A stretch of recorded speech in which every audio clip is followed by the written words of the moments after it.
La Iglesia Mexicana del Evangelio de Cristo presenta Una voz en el camino, en el camino.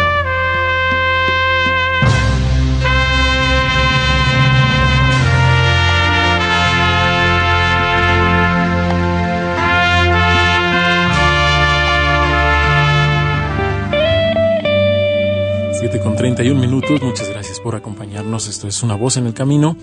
El teléfono en cabina para que se comunique con nosotros: 1035-0043. 1035-0043. El día de hoy, en Una Voz en el Camino, estamos en el libro de Números, capítulo 9, versículos del 15 al 23. Una Voz en el Camino. Comenzamos.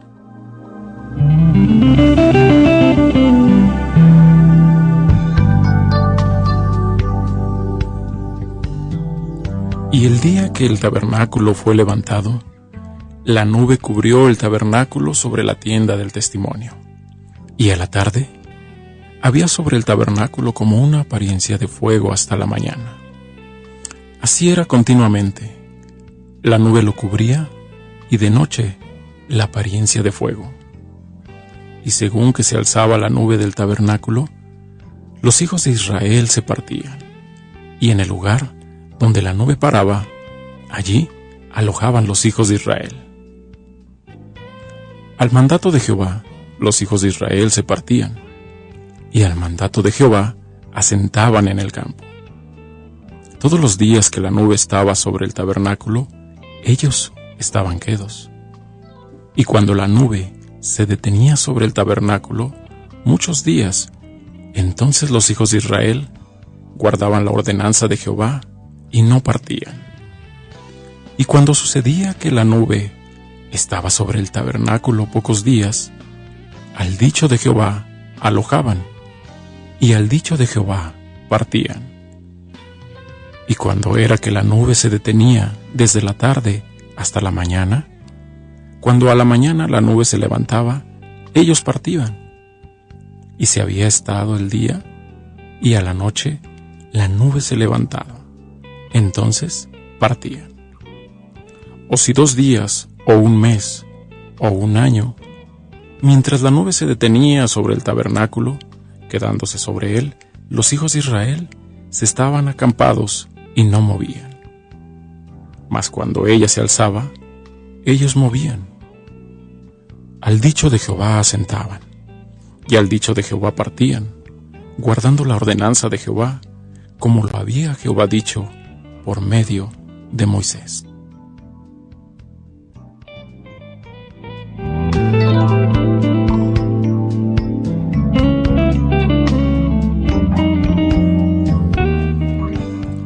Estamos tratando de explicar de manera muy somera lo que San Pablo dijo en el libro a los Hebreos en relación con el mayor y más perfecto tabernáculo, esto es, Jesucristo el Señor. Para poder entender esta expresión tenemos que ir al Antiguo Testamento para ver en qué forma el tabernáculo era utilizado y puede verse como una figura o un tipo de nuestro Señor Jesucristo. En la ocasión pasada, la semana pasada, vimos el altar a la entrada, y posiblemente no veremos tampoco cómo se levantó el tabernáculo, el significado de las cortinas o todo esto, pero únicamente los muebles, que son un mapa de crecimiento. Todo el tabernáculo lo es, pero los muebles de manera muy clara. Entonces vimos la semana pasada cómo el altar de bronce o el altar de los sacrificios es el lugar donde se llevaban a cabo esto, precisamente, los varios sacrificios que eran tipo del sacrificio que vendría a la larga de nuestro Señor Jesucristo. Y vimos que la esencia de ese altar es el cambio de una vida por otra. Jesucristo vino a dar su vida limpia, victoriosa, humilde, completa en todos sentidos, en su perfección al andar con Dios, de tal manera que él pudo decir con verdad, yo soy la verdad, y dijo yo soy el camino y yo soy la vida. porque esto es precisamente lo que se encuentra en el altar a la entrada. El cambio de una vida por otra vida. El cambio de nuestra vida defectuosa, de nuestra vida llena de fallas que ensucian, entorpecen, estorban nuestro camino de tantas maneras. A veces nos damos cuenta de ello, a veces nos damos cuenta de ello tarde, a veces simplemente no nos damos cuenta. Pero todas estas incomodidades, inconformidades y situaciones difíciles se deben a lo que San Pablo hubiera llamado el hombre viejo, o la vida vieja, la vida con la cual empezamos la existencia sobre la tierra, que se desarrolla a lo largo del camino. Hasta que encontramos a Jesucristo con su ofrecimiento de una vida diferente, una vida distinta, y la invitación para que cambiemos nuestra vida por su vida, tipificada por la sangre, porque dice la Escritura que la vida está en la sangre. Entonces, al derramar Él su sangre por nosotros para darnos vida, lo que hizo fue eso, darnos el ofrecimiento de su propia vida. Pero cada quien decide lo que quiere hacer. Cuando se ha aceptado a Jesucristo como Salvador, y se ha aceptado este cambio interno que ocurre cuando, por decirlo de la manera común, cuando le hemos abierto el corazón para que Él entre, hemos aceptado su perdón, su salvación, y empieza un camino distinto. Es un camino cuyos pasos en realidad ignoramos. No sabemos cómo, no sabemos dónde, no sabemos qué. Solamente sabemos que queremos caminar con Dios, aunque no entendemos exactamente la manera, hasta que Él empieza a hablarnos mediante su Espíritu Santo. La Trinidad es un solo Dios que se manifiesta de tres maneras diferentes, como Padre, Hijo y Espíritu Santo. Es una unidad, una deidad, pero tiene tres manifestaciones distintas con tareas específicas. Sin embargo, ¿dónde está el uno? Indudablemente están los otros dos, porque no pueden separarse. Son uno. Son tres, son uno. De un modo u otro, encontramos entonces el fuego que vino para consumir el sacrificio sobre el altar. Fue por el Espíritu Santo, dice San Pablo, que el Hijo se ofreció al Padre como un sacrificio vivo. Y es así como nos invita a nosotros a caminar también. ¿Por qué el fuego? El fuego tiene características determinadas. Da luz, da calor, transforma, consume. Y aquello que no puede ser consumido por el fuego, cuando el fuego lo toca, lo purifica. De manera que consume todo aquello que no forma parte íntegra de aquello que el fuego toca. El oro, por decir algo, o la plata. Por eso el Señor utiliza el simbolismo del oro, por ejemplo, para hablar de la deidad, de la santidad, de la sabiduría, cuando éstas vienen de Dios. El fuego puede venir, y de hecho viene, pero en lugar de destruir o consumir, como en el caso de la madera, digamos, simplemente lo purifica y lo sublima. El Espíritu Santo hace esto. En un sentido llega a nuestra vida cuando aceptamos a Jesucristo como Salvador, pero en otro sentido tiene una tarea posterior que no se inicia hasta que nosotros no la pedimos. Y aceptamos también la obra del Espíritu Santo, conocida como un bautismo de fuego. Se manifestó en los Hechos de los Apóstoles, cuando aparecieron lenguas de fuego a los apóstoles reunidos en el aposento alto, y en otros muchos lugares del libro de los Hechos y las epístolas encontramos la misma manifestación. Pero regresemos al tipo manifestado aquí en Números. De las muchas cosas que el Espíritu Santo hace para nuestra vida, una de las primeras es esta: darnos dirección. Apareció, antes que salieran de Egipto, apareció la nube. Nube en el día, fuego en la noche. cubriendo el calor del sol para el día, de manera que pudieran marchar de manera cómoda, pero también en la noche con fuego para que pudieran caminar con luz, suficiente para lo que fuera necesario. Salieron de Egipto guiados por la columna de nube y de fuego. Cruzaron el mar de la misma manera y también cruzaron el desierto guiados por la misma columna. Habríamos de detenernos un poco hablando de cada uno de estos lugares, pero limitémonos a esta experiencia en el desierto. Cuando el tabernáculo ya fue levantado, cuando el tabernáculo con la descripción de la estatura espiritual de Jesucristo ya estuvo frente al pueblo, ya se había indicado los diferentes sacrificios que habían de llevarse a cabo sobre él. El fuego ya había descendido, pero una cosa permaneció siempre ahí, y era la misma columna de fuego que había venido con ellos a través del desierto y a través de todo ese camino. En el pasaje que se leyó, encontramos algunos detalles interesantes para nuestra propia vida, nuestra propia manera de andar. Está diciendo que la nube cubrió el altar y a la tarde había sobre el tabernáculo como una apariencia de fuego hasta la mañana. Y así era continuamente. La nube lo cubría, obviamente en el día, de noche, la apariencia de fuego. ¿Por qué razón lo menciona como una apariencia de fuego? ¿Por qué no dice simplemente fuego, pero solo una apariencia?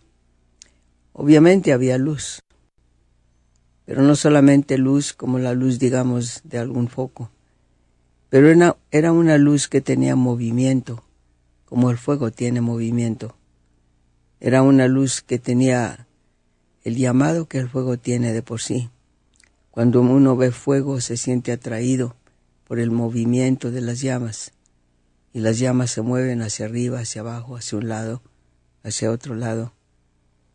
El fuego en sí tiene vida.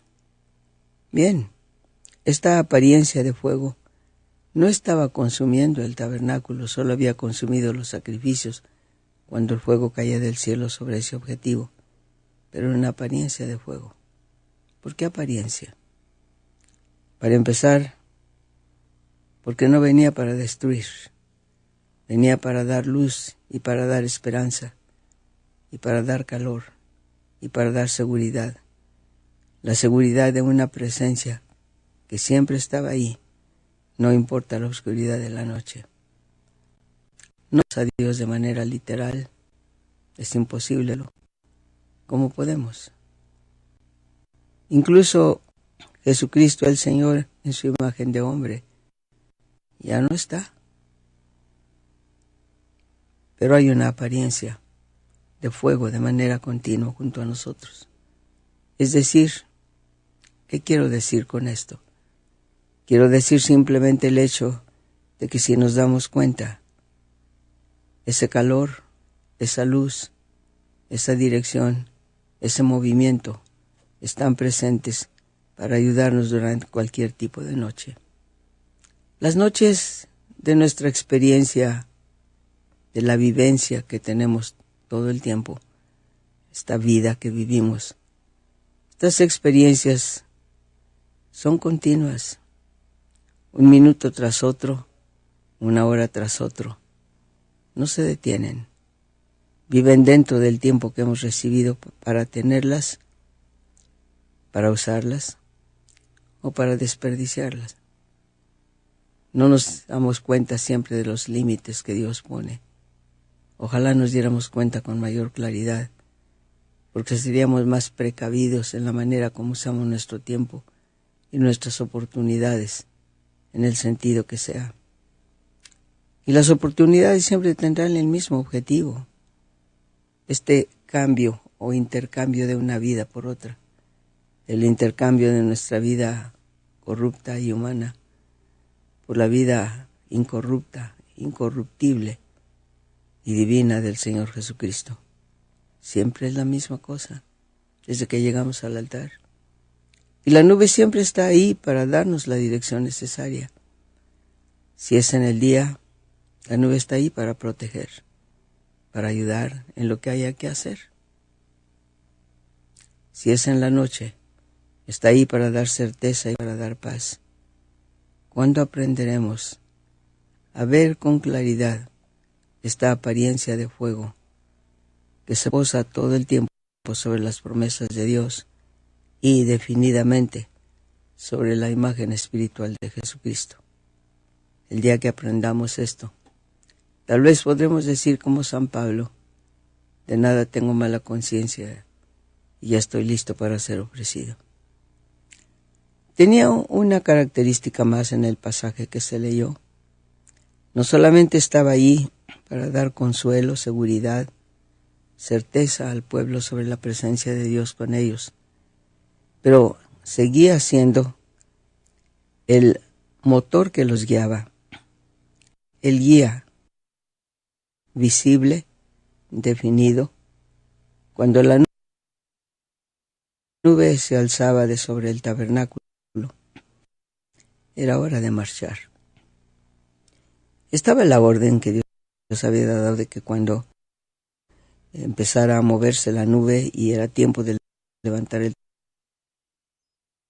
tabernáculo, había que tocar 2 trompetas de plata que Dios había ordenado que se dieran para convocar al pueblo y decirles: es hora de irnos. Interesante que las trompetas fueran de plata. La una tenía un ministerio y cuando se tocaban las 2 el ministerio era otro. Las trompetas tienen su propio lugar, ambas interesantes. Están en el capítulo que sigue al capítulo que estamos usando en Números.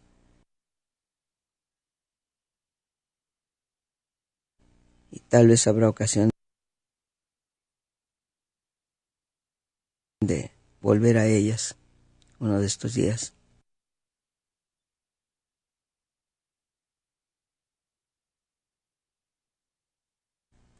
Dios dirá.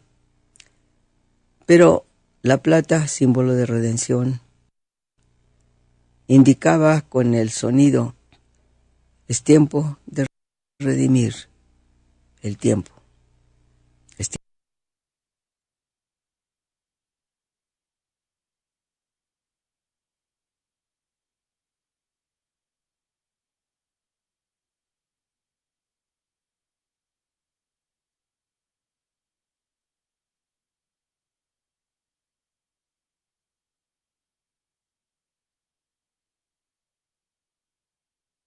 Es hora de marchar.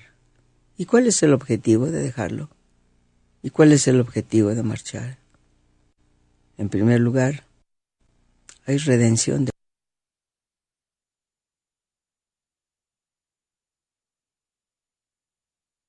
por medio. La trompeta de plata sonó, indicando redención de por medio. ¿Redención? Sí, no siempre lo vemos. El pueblo no podía ver el camino que la nube iba a indicarle, o el fuego. El pueblo no lo veía, no sabían dónde iban, pero era hora de marchar. ¿Por qué? Iban a venir los enemigos a atacarlos y no estaban preparados para ello, y Dios lo sabía.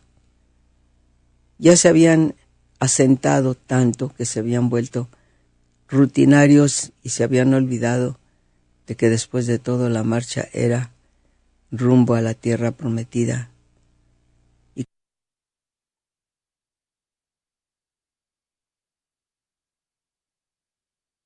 que nuestra marcha por la vida tiene por objeto la presencia de Dios.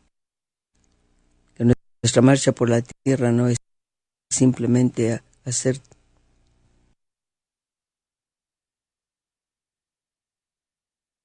todo para quedarnos aquí. Nadie va a quedarse aquí. El tiempo de todos es limitado. Unos más largo, otros menos largo. Pero todos tenemos que marchar. No importa cuánto hagamos o cuánto obtengamos o cuánto nos importe conservar esto o aquello.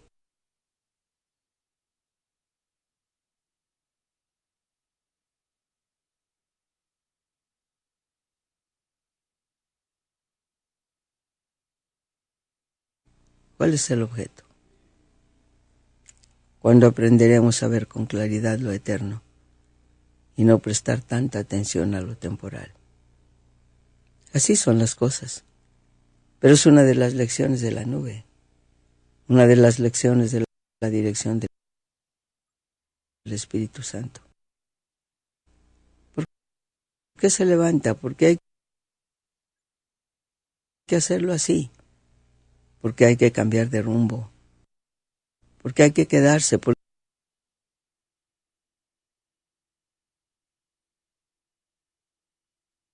qué hay que esperar? ¿Por qué no puedo moverme? ¿Por qué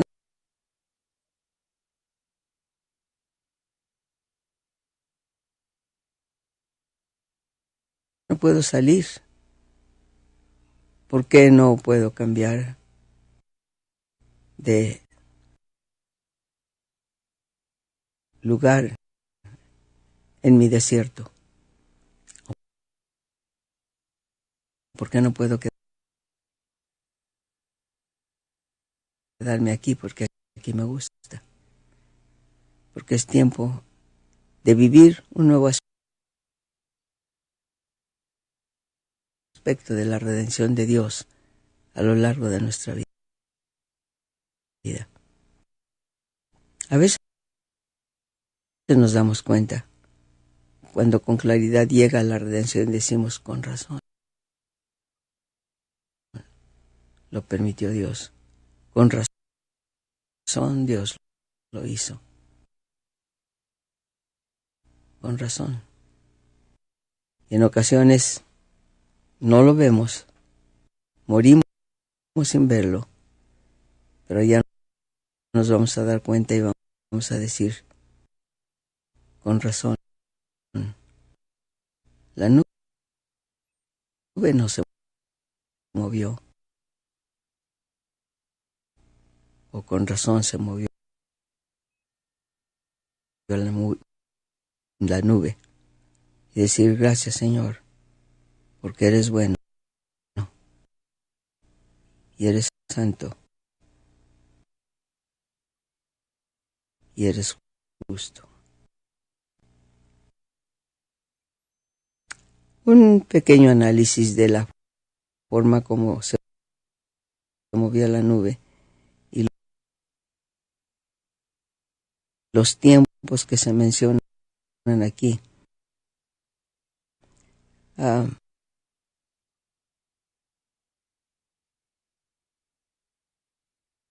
Valdría la pena de todo un rato más, pero dado el tiempo solamente mencionaremos un detalle más. Habla la Escritura y estoy leyendo en el versículo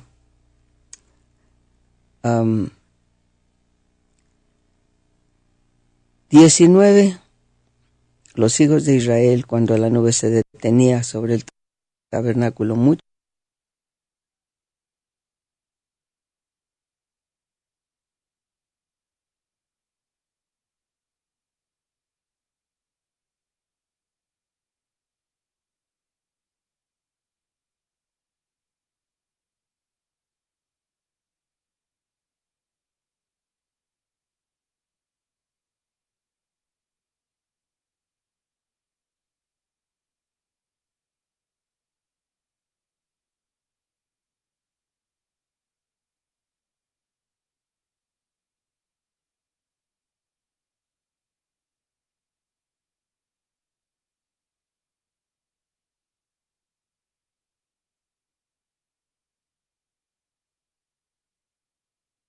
Banca, Telmex, Ferronales, le cargaron al pueblo la deuda multimillonaria.